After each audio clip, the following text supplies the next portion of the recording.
Graças por esse tempo juntos. Te damos graças, Senhor, por esse dia lindo que o Senhor nos deu. Seja um dia de muita comunhão entre nós, de vínculos fortalecidos, mas acima de tudo, comunhão com o Senhor. Pai. O Senhor é o nosso ponto de encontro, Senhor, e nós glorificamos o Teu nome por isso. Amém. Queremos agora, Senhor, orar pela vida do Braga, abençoar o nosso irmão, para que tudo aquilo que o Teu Espírito Santo tem falado ao coração dele nesses dias, com graça, com poder, com autoridade, sim, Deus, seja transmitida pelo Senhor através da vida dele aos nossos corações, Pai. Dê toda a graça, toda a destreza, Senhor. Sim, Deus. Tudo aquilo que precisa ser dito, o Teu Espírito Santo conduz o Aleluia. E também prepara os nossos corações do mesmo modo, para receber aquilo que o Senhor tem para repartir conosco. Aleluia. Em nome de Jesus. Amém.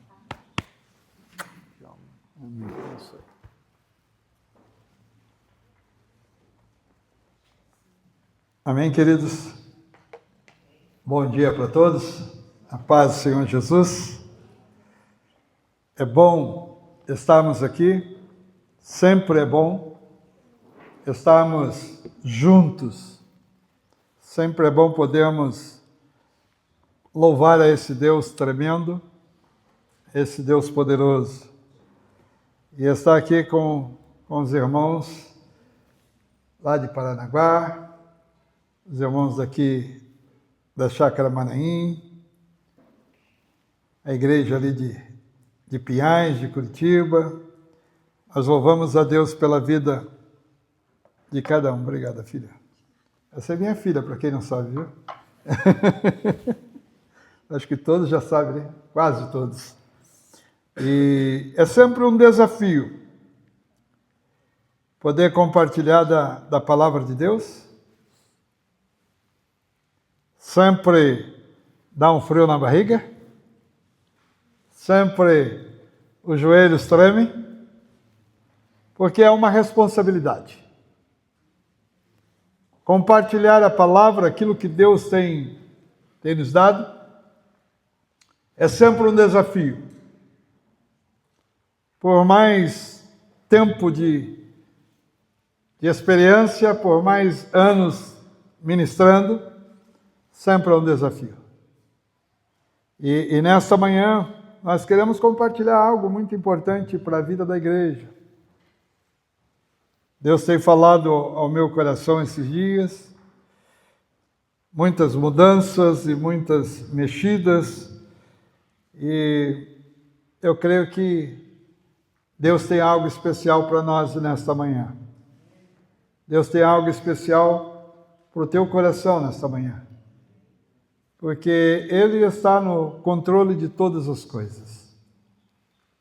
Tudo está debaixo da autoridade dEle. Nada acontece sem a permissão dEle. E você está aqui nesta manhã porque Ele te trouxe. Apesar do tempo que estava bem fechado quando nós acordamos hoje, não imaginávamos que o sol brilharia logo depois daquela chuva, daquele temporal, mas esse é o nosso Deus. Ele tem controle da natureza. Ele tem controle de todas as coisas. Então eu quero compartilhar junto com vocês esta manhã e quero convidar você para abrir. Acho que o meu óculos fugiu daqui. Ah, fugiu o óculos. É que a gente não pode perder muito ele, não. Eu quero que você abra no livro de Atos. É um texto bastante conhecido. No livro de Atos, capítulo 2. Nós vamos ler alguns versículos. A partir do versículo 42.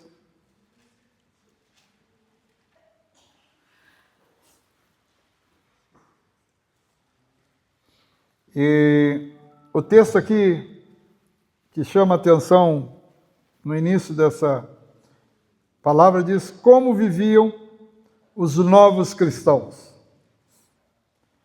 e perseveravam na doutrina dos apóstolos, e na comunhão, e no partir do pão, e nas orações. E em toda a alma havia temor, e muitas maravilhas e sinais se faziam pelos apóstolos. E todos os que criam estavam juntos, e tinham tudo em comum. E vendiam as suas propriedades e bens, e repartiam com todos, segundo cada um havia de missa. E perseverando unânimes todos os dias no templo, e partindo o pão em casa, comiam juntos, com alegria e singeleza de coração, louvando a Deus e caindo na graça de todo o povo. E todos os dias acrescentava o Senhor à igreja aqueles que haviam de salvar. Amém? Pai, nós te louvamos. Pedimos a tua direção mais uma vez sobre tudo que vamos compartilhar nesta manhã. Que venha de encontro às nossas necessidades. E declaramos que o Senhor tem liberdade de agir e fazer como bem quiser. Nós dependemos de ti e pedimos a tua graça nesta manhã, em nome de Jesus. Amém? O livro de Atos é um livro histórico. Ele nos conta essencialmente a história da igreja primitiva, de como ela surgiu e de como ela cresceu, e de como Deus a conduziu, levando-a a viver uma fé autêntica nas situações mais variadas do seu cotidiano.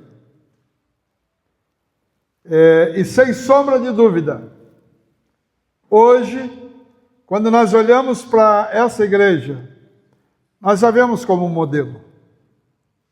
O modelo daquilo que realmente Deus quis fazer, daquilo que Deus quer fazer para nossas vidas. E algo no modo de viver dessa igreja simples nos chama muito a atenção. E às vezes até nos faz questionar. Coisas tipo, o que essa igreja tinha que atraía as pessoas a ela?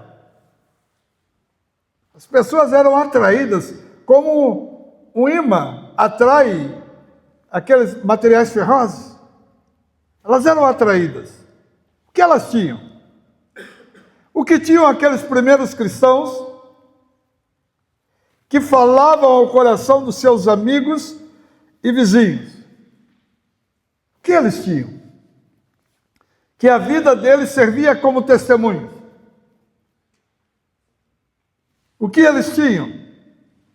O que poderia ter persuadido pessoas comuns para arriscarem as suas vidas como parte dessa nova fé? Tudo isso aí, muitas vezes fica como uma pergunta, uma interrogação. Porque às vezes nós não vemos isso acontecer na escala que acontecia nos nossos dias. O versículo 47 que terminou ali, diz que todos os dias o Senhor acrescentava. E olha que a igreja naquele tempo, ela não tinha a liberdade que nós temos nos dias de hoje. Não se tinha a facilidade que nós temos nos dias de hoje. Mas a igreja atraía. As pessoas queriam fazer parte daquela igreja, daquele povo.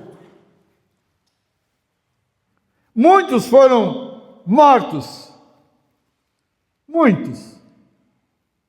E a história nos mostra que para cada Um cristão que era morto, aproximadamente 10 novos surgiam, com desejo de abraçar aquela fé.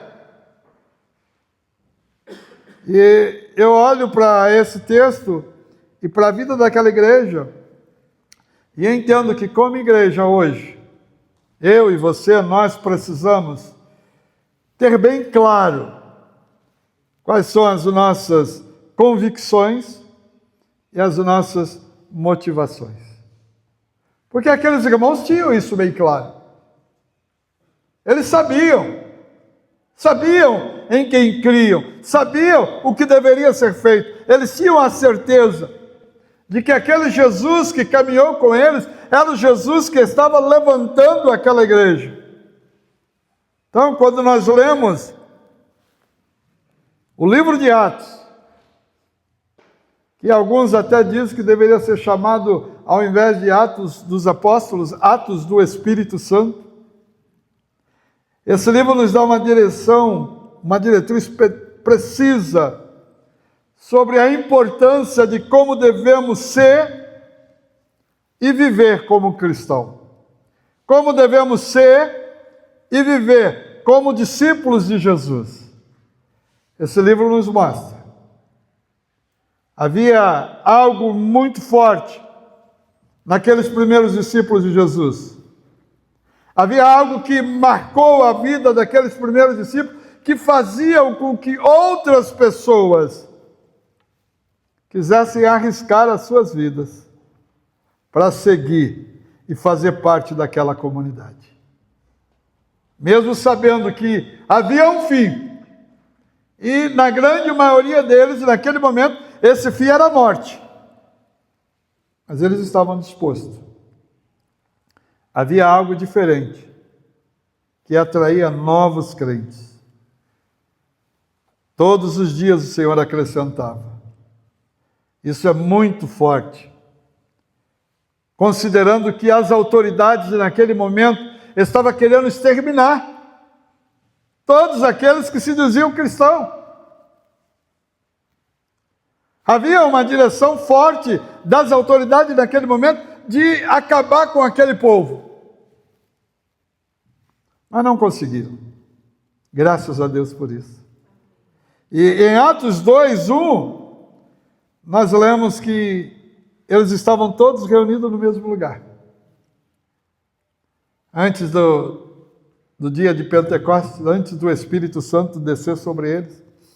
E no versículo 42, já mostra claramente o que eles estavam fazendo. Eles perseveravam na doutrina dos apóstolos, na comunhão, no partir do pão e nas orações.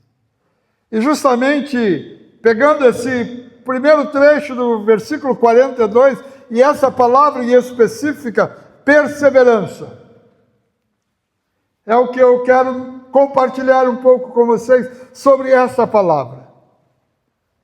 Sobre aquilo que realmente fez sentido para aquela igreja. Então, nós podemos dizer sem sombra de dúvida, se eles perseveravam, é porque a coisa não era fácil. Não era tranquilidade. Não era paz e segurança. Se eles perseveravam, é porque havia muita luta, muita oposição, muita dificuldade, muita coisa para se enfrentar. E eu quero chamar a atenção para essa palavra, perseverança. Ela, no original grego, e talvez nem seja essa a pronúncia, quer dizer hupomeno, sabe? E é uma palavra muito usada no Novo Testamento. Por mais de 17 vezes aparece essa palavra. E essa palavra, ela carrega um significado muito forte, de paciência perseverante, ou de suportar com fé e firmeza, mesmo diante das maiores provações. É isso que pode ser traduzida essa palavra hupomeno. Literalmente é uma palavra composta, hupó, que é sob, e meno, permanecer. Ou seja, permanecer sob pressão, sem desistir. Essa é a ideia que essa palavra tem. Normalmente, essa palavra vem traduzida por paciência, que é a mesma raiz. Ou nesse texto que nós estamos lendo, como perseverança. Porém, no português não temos uma palavra que transmita a plenitude do seu significado. Perseverar, ou hupomeno, não é apenas a capacidade de suportar as coisas, mas também a habilidade de transformar situações adversas em triunfo. Não é só suportar, mas eu vou transformar a luta que eu estou passando em vitória. E foi isso que aquela igreja teve a capacidade, e eles perseveraram, mesmo no meio da perseguição, eles puderam transformar aquilo em vitória, em conquista. Então, perseverar é a capacidade de se submeter passiva e mansamente às circunstâncias desfavoráveis e adversas. Quantos dos nossos irmãos, cantando, foram mortos? Adorando a Deus, foram mortos, foram estraçalhados, foram queimados vivos. Porque eles estavam vendo o alvo, além daquele momento de tortura, daquele momento de sofrimento, daquele momento de aflição. E dentre esses heróis ou mártires que nós chamamos, eu vou fazer um parênteses aqui para falar a respeito de um dos pais da igreja.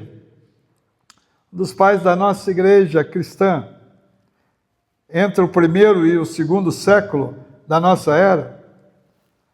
A história que alguns já devem conhecer, de Policarpo de Esmina. Um homem tremendo, certo? E vai nos mostrar a perseverança em ação, na prática.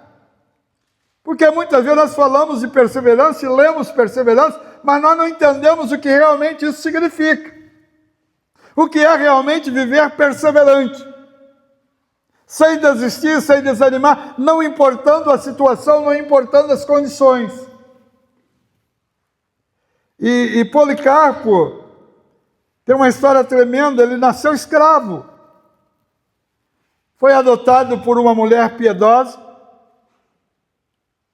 E essa mulher o ensinou, primeiramente, a amar as Escrituras. Ele aprendeu a amar as Escrituras. Segundo, aprendeu a memorizar as Escrituras. Porque no meio de perseguição, muitas vezes, nós não temos o papel, nós não temos o digital, e tem que estar guardado, como o salmista diz, guardei a tua palavra no meu coração. Ela tem que ser memorizada. O Senhor aconselhou a Josué dizendo, medita nela dia e noite. Medita dia e noite, para teres o cuidado de fazer tudo quanto nela está escrito. Então Policarpo foi ensinado, não só a amar as Escrituras, mas também a memorizá-la e a orar. Era homem de oração. Era homem que se dedicava a buscar ao Senhor. E finalmente essa mulher que o acolheu, conduziu ele ao batismo. Fez dele um discípulo de Jesus. E um outro pai da igreja, chamado Inácio de Antioquia,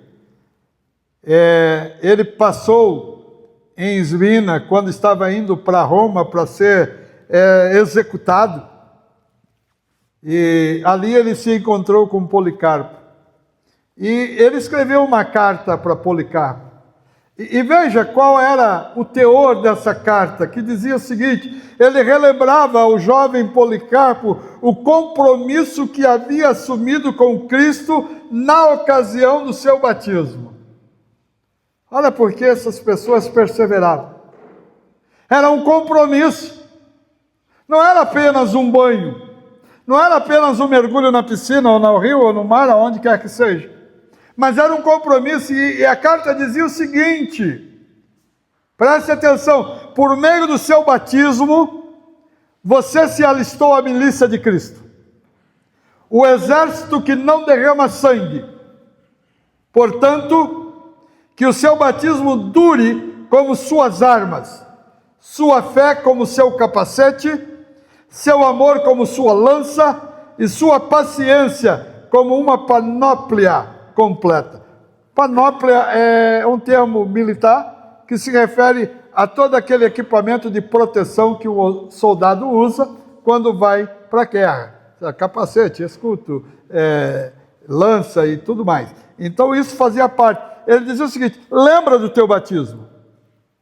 Não foi algo apenas para as pessoas verem, mas foi algo para você entender que a partir daquele momento você se alistou no exército de Cristo Jesus. Amém? Quantos aqui se alistaram no exército de Cristo Jesus? Quantos aqui? Amém, Bruno? Amém, Cauê? Alistou ou não alistou? Ô, rapaz! Então, Policarpo foi preso.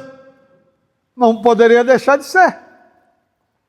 Como pregador do Evangelho, como discípulo de Jesus, ele foi preso por anunciar o reino e foi sentenciado à morte. Porque era o que acontecia. Quando você era encontrado proclamando o reino de Deus, falando alguma coisa, e as autoridades te prendiam, ou alguma guarda te prendia, você não tinha outra escapatória, a não ser a morte. E Policarpo foi sentenciado à morte. E chegou o dia da sua morte. Chegou o dia da sentença ser cumprida. E Esmina era um grande centro onde as execuções aconteciam. Havia ali uma arena, tipo um coliseu, e naquele dia marcado para morte de Policarpo, era feriado em Esmina. A arena estava lotada. Imagina uma arena de futebol lotada de pessoas, doidas para verem sangue jorrando, morte e destruição. Mais de 20.000 pessoas estavam reunidas naquela arena. Pessoas que queriam ver violência. E aquilo era um espetáculo. É um espetáculo de horrores, mas era um espetáculo. E havia uma violência intencional. E o programa daquele dia era o seguinte: pela manhã, na arena eles soltavam os animais selvagens. E havia uma caçada. E muitos animais eram mortos. Depois, havia aquela luta entre gladiadores. Eles se degladiavam. Alguns morriam. E, por fim, já quase no final da tarde, o sol já se pondo, era a hora da execução dos criminosos. Talvez o momento mais marcante do dia. E eram muitos criminosos. Nesse rol incluíam escravos, prisioneiros de guerra, incendiários, assassinos, e aqueles que, como Policarpo, se converteram ao Senhor Jesus Cristo. Reconheceram a divindade de Jesus ao invés da divindade de César. Reconheceram a autoridade de Jesus e procuraram seguir não o caminho mais fácil, mas o caminho mais difícil. E o procônsul responsável chama Policarpo e diz para ele: vou te dar uma oportunidade, vou te dar uma chance, para que você não seja morto com os demais. E falou para ele: eu deixarei você viver, contanto que você insulte o seu Cristo, contanto que você negue o seu Cristo. Policarpo, já com 86 anos, parecia um jovem, parecia com aquela força que Josué e Caleb tinham, quando foram reivindicar a terra prometida. E ele com 86 anos, ele responde da seguinte maneira: por 86 anos fui seu servo, e ele nunca me fez mal algum. E como eu posso blasfemar contra o meu rei que me salvou? Como eu posso negá-lo? Eu vou manter a minha perseverança, eu vou manter a minha confiança nele. E diz que ele faz uma oração em nome do Deus triuno, e ali ele é amarrado, a lenha que estava no centro da arena é acesa, é montada, e ele é amarrado, e diz que ele foi levado para aquela fogueira, e diz que totalmente nu, e ali ele ficou, colocaram fogo, e eles observaram que o corpo dele não se queimava. Eles observaram que aquele homem de 86 anos, que não negou a fé no Senhor Jesus, que manteve-se perseverante, o corpo dele não se queimava.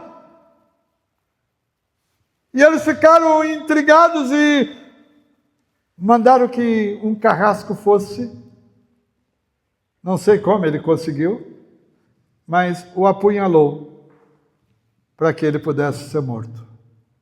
86 anos. 86 anos. Perseverança fez com que esse homem e muitos outros, mesmo em meio à ameaça de suas vidas, de perder as suas vidas, não desistissem. Não olhassem para trás, nem para o lado, mas continuassem olhando firmemente para Jesus, o autor e consumador da nossa salvação. Perseverança não é apenas a capacidade de suportar dores, acreditando no fim delas. Vai chegar logo ao fim. Logo eu parto dessa para outra. Não. Perseverança é ter paciência, de uma forma a demonstrar lealdade a alguém. Olha, eu me alistei no exército de Cristo, eu devo ser leal a Ele. Não importa o que aconteça. Hoje nós temos irmãos ainda em países onde não há a liberdade que nós temos. E ele se mantém perseverante, leal ao seu Senhor, leal àquele que o chamou. Mais do que suportar problemas, perseverar é obedecer, é ser leal ao Deus ao qual juraste a servir. Tem pessoas que têm desistido por qualquer coisa.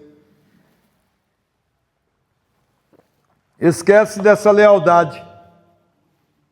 Esquece dessa decisão que tomou um dia de servir única e exclusivamente ao Senhor dos Senhores, ao Rei dos Reis.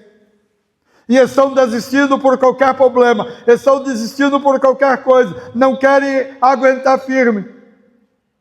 Qualquer coisa é motivo para retroceder. E a palavra de Deus diz que nós não somos daqueles que retrocedem, mas daqueles que avançam, daqueles que vão caminhando para frente. Perseverança, alguém diz, é a arte de ser fiel a Deus.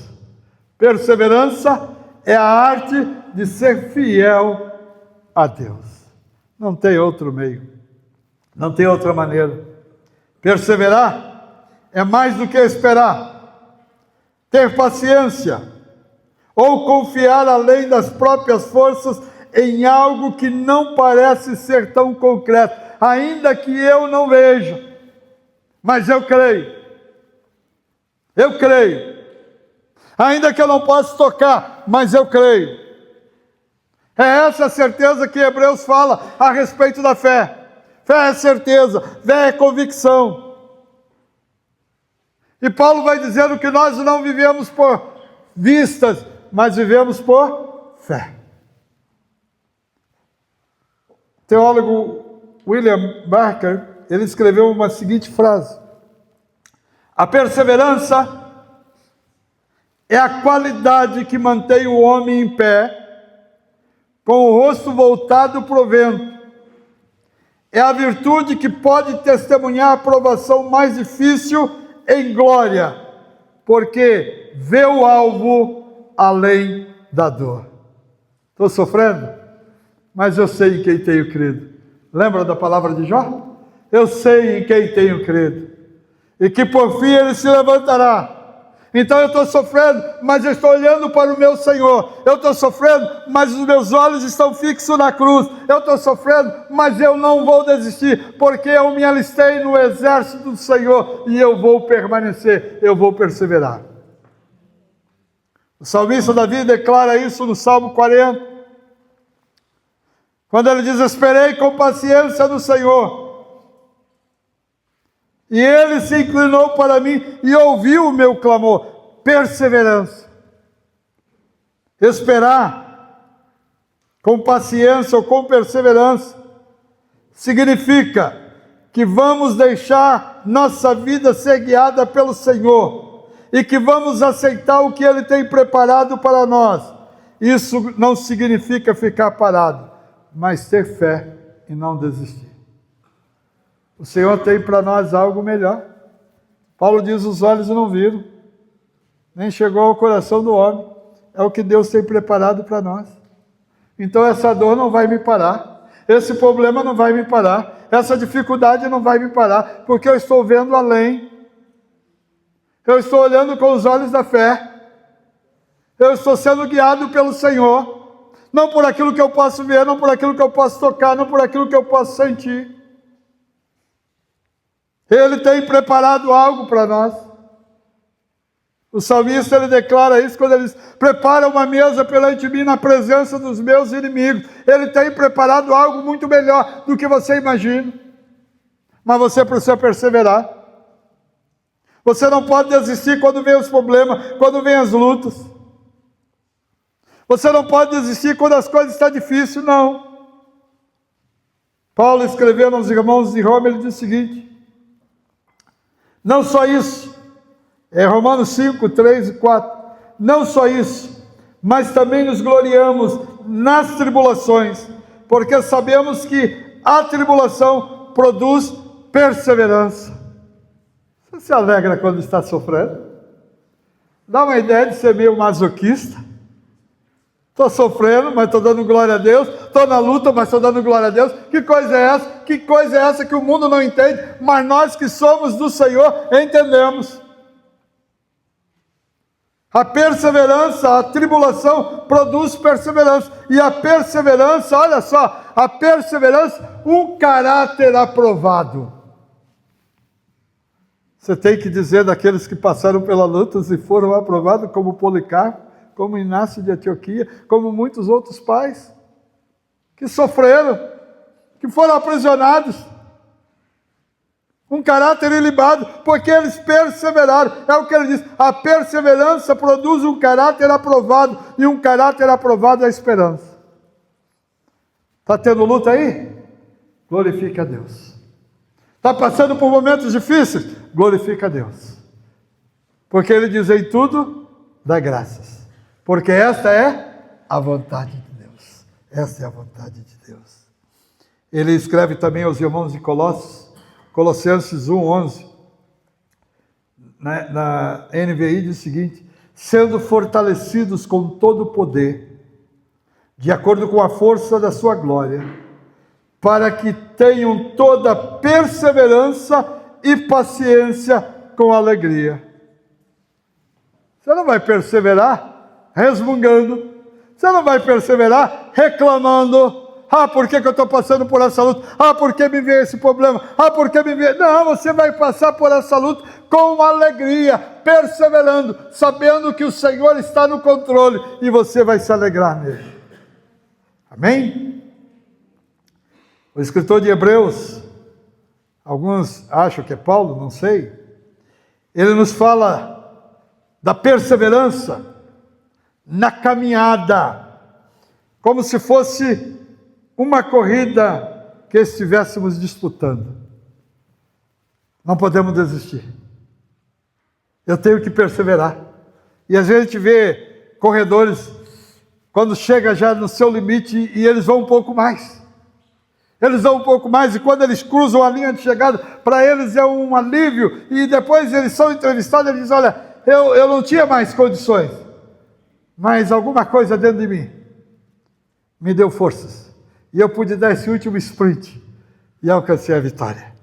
Então nós não podemos desanimar, não podemos desistir, nós temos que continuar a corrida. Hebreus 12, ele diz, portanto nós que estamos rodeados por uma tão grande nuvem de testemunha, deixemos todo o embaraço e o pecado que tão de perto nos rodeia, e corremos com paciência, e uma outra tradução da NVI diz, com perseverança, a carreira que nos está proposta, sendo perseverante, sem desistir, olhando para o alvo, olhando para aquele que está à frente, para aquele que está nos comandando, sem sombra de dúvida. Perseverança, com paciência, é uma característica forte naquela igreja simples. Era uma característica forte nessa igreja que muitas vezes nós chamamos de primitiva. Era uma característica dessa igreja que se sujeitava ao Senhor e cuidavam uns dos outros. Cuidado uns dos outros. Perseverança com o irmão que às vezes é um pouco mais fraco. Perseverança para poder ajudar o irmão que tem algumas debilidades, algumas deficiências. Eu preciso ser perseverante para poder ajudar e chegar com o meu irmão lá. Porque se eu olhar só para mim, eu estou bem, as minhas pernas estão boas, eu vou correr. E o meu irmão, ele não pode correr. Eu vou parar para ajudá-lo? Aquela igreja tinha essa característica, de ajudar. E no versículo 44 diz que todos os dias eles continuavam a reunir-se no pátio do templo, no partir do pão e nas casas.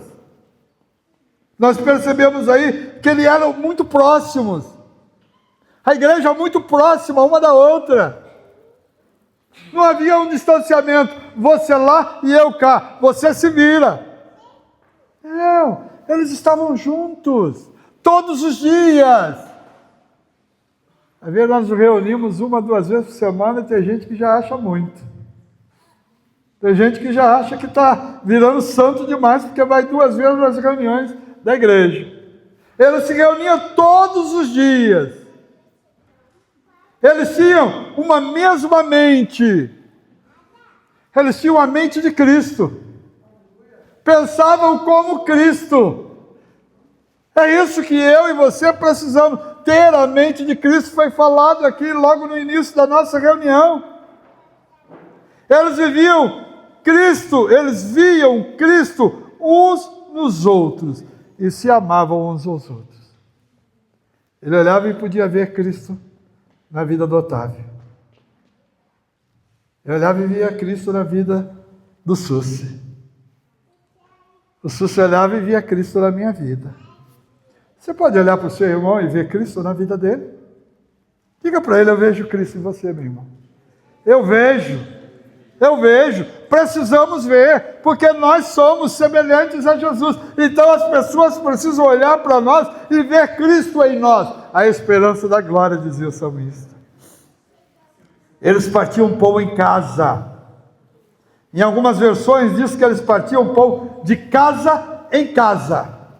Não tinha hora para chegar. Não precisava marcar visita. Vou fazer uma visita para você, viu, irmão? Me espere. Porque se chegar em casa e a casa estiver toda bagunçada, vai ser uma vergonha. Principalmente as mulheres, né? Os homens não ligam tanto não, mas as mulheres têm mais esse capricho. Mas lá eles partiam, eles viviam de casa em casa. Com simplicidade, com singeleza de coração. E a Bíblia diz que todas as vezes que eles tinham uma refeição, eles se lembravam do Senhor partindo o pão. Eles se lembravam. Eles eram autênticos. Era uma igreja simples. Era uma igreja que perseverava. Uma amizade que cuidava uns dos outros. Uma amizade que se preocupava verdadeiramente uns com os outros. Era uma família, da forma que deve ser.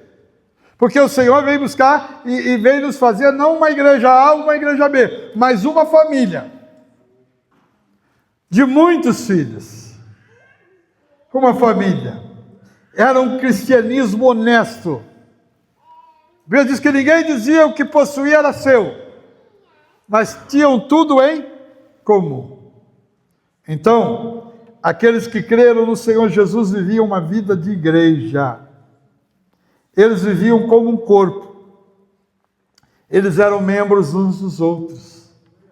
Eles amavam uns aos outros. Eles cuidavam uns dos outros. Eles eram um. Porque essa foi a oração que Jesus fez lá em João 17. Para que sejam um, assim como eu e tu, Pai, somos um. Eles eram um. Havia uma só mente, era um só o coração. E todos eles tinham isso em comum. Isso é vida de igreja.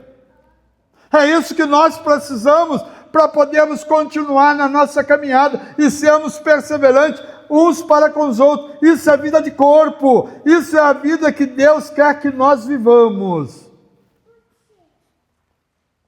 Devemos seguir esse exemplo.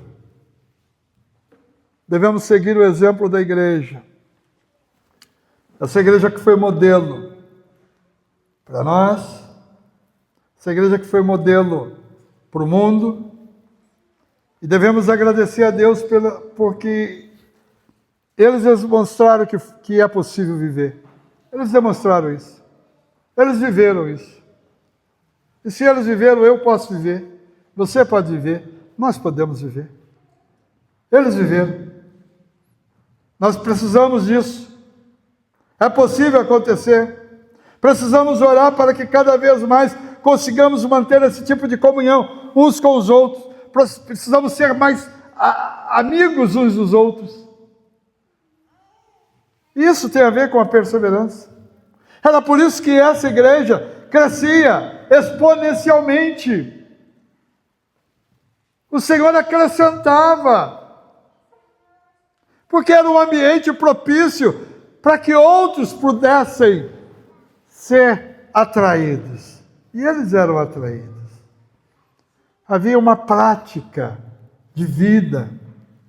E essa prática nós precisamos também, querido, para os nossos dias. Eu não sei como é que está você. Não sei como é que está a sua caminhada. Talvez você possa dizer assim, puxa vida, estou cansado. Estou cansado. Estou desanimado. Estou fraco. Talvez você possa dizer, olha, para mim não tem mais jeito. A igreja é do mesmo jeito. Alguns podem até dizer, cada um para si. Ninguém se importa comigo, ninguém se importa com a minha vida, ninguém se importa com a minha família. Mas quando nós falamos de perseverança, nós falamos em deixar todas essas coisas de lado. E olhar para aquele que nos chamou. Olhar para aquele que nos alistou. Olhar para aquele que nos arregimentou. E nós precisamos entender que nós estamos numa guerra. E Paulo diz que a nossa guerra não é contra a carne, não é contra o sangue, não é contra o meu irmão, não é contra a minha irmã. A nossa luta é contra os principados, é contra os potestades. Porque o inimigo, ele tem prazer em ver um cristão desanimar. E ele luta e faz de tudo para que você não persevere. É por isso que a palavra diz, aquele que perseverar, aquele que for fiel até o fim. Aquele que não desanimar, aquele que não desistir, mas aquele que prosseguir até o fim. Ele vai receber a coroa da justiça. Perseverar. É isso que eu preciso entender. Para que a minha vida cristã, a minha vida como discípulo, possa fluir. Eu preciso perseverar. Não importa as condições, não importa a situação. Lógico, nós poderíamos falar muitas outras coisas a respeito dessa igreja, da maneira como eles viviam, da maneira como eles se relacionavam. Mas hoje eu quero compartilhar apenas isso, perseverança. E dizer para você, meu irmão, minha irmã, persevere. Está duro? Persevere. Está difícil? Persevere. Não está aguentando mais? Persevere. Está pensando em desanimar? Persevere. Continue a caminhada. Porque o Senhor não tarda. Em breve Ele virá. Em breve Ele virá. E somente aqueles que perseverarem vão poder dizer como João, Maranata, Maranata. Ora vem, Senhor Jesus. Somente aqueles que não desistirem vão poder dizer, Senhor, quanto eu esperei por esse dia. E vai poder ouvir dele dizendo, vinde bendito do meu Pai. Vinde bendito do meu Pai. Porque tu fostes perseverante. Tu não desanimaste. Tu não desististe. Tu não largou a mão do arado. Mas tu continuou firme. Tu continuou olhando para o alvo. Eu quero orar por você. Eu quero orar pela tua vida nesta manhã. Eu não sei se está tudo bem. Não sei se está tudo bem com você. Não sei se você já desistiu ou está desistindo. Mas o Senhor quer que você persevere. Que você continue caminhando. Ainda não chegou o fim. Ainda não é hora de parar. Há um texto que diz, levantai e andai, porque não é aqui o vosso descanso. Não é hora de desistir. E eu gostaria de orar por você nesta manhã. Se você precisa da ajuda da igreja para continuar nessa caminhada com alegria, mesmo no meio da luta, mesmo no meio da dor, eu gostaria de convidar você para ficar de pé. Se tem alguém que se sente nessa situação, que precisa de apoio, que precisa de ajuda, aí no seu lugar mesmo eu gostaria que você ficasse de pé. Nós vamos orar. Nós vamos abençoar a sua vida. Aleluia. Nós vamos abençoar a sua vida. Louvado seja Deus. Aleluia. Deus abençoe. Aleluia. Glória a Jesus. Aleluia. Aleluia. Aleluia. Deus abençoe. Aleluia. Glória a Deus. Aleluia. Eu vou pedir que os demais irmãos pudessem se achegar perto de alguém desses que se levantou. E pudesse estar orando junto com eles. E você vai ser canal de bênção. Você vai ser canal de bênção. Você vai tocar essas vidas agora. Em nome de Jesus. Saia do seu lugar. Seja instrumento de bênção. Saia do seu lugar. Seja instrumento para abençoar essas vidas. Irmãos e irmãs, pessoas amadas que precisam de Jesus. Aleluia. Em nome de Jesus, faça isso. Vai orando. Vai sendo canal de bênção. Vai sendo instrumento de Deus para tocar essas vidas. Pedindo que o Senhor dê a eles força, que o Senhor dê a eles ânimo, que o Senhor dê a eles coragem para continuar a caminhada, para continuar a jornada. Em nome de Jesus. Em nome de Jesus. Aleluia. Em nome de Jesus, em nome de Jesus. Nós louvamos a Deus, nós glorificamos o Senhor. Ah, Pai maravilhoso, fortalece as nossas vidas, fortalece, Senhor Deus, cada irmão, cada irmã, fortalece, Senhor Deus amado, dando a Tua graça, dando a Tua bênção, dando a Tua direção. Aleluia, aleluia, aleluia, aleluia, aleluia, aleluia. Em nome de Jesus, em nome de Jesus, em nome de Jesus, em nome de Jesus. Nós pedimos a Deus, faz a Tua vontade, faz o Teu querer, faz a Tua obra. Derrama, Senhor, da tua graça. Derrama, Senhor, da tua direção. Derrama, Senhor, da tua orientação. Nós pedimos, ó Deus amado, pedimos que o Senhor abençoe, pedimos que o Senhor fortaleça, pedimos que o Senhor sustente, pedimos que o Senhor guarde, pedimos que o Senhor guie cada uma dessas vidas. Em nome de Jesus, em nome de Jesus.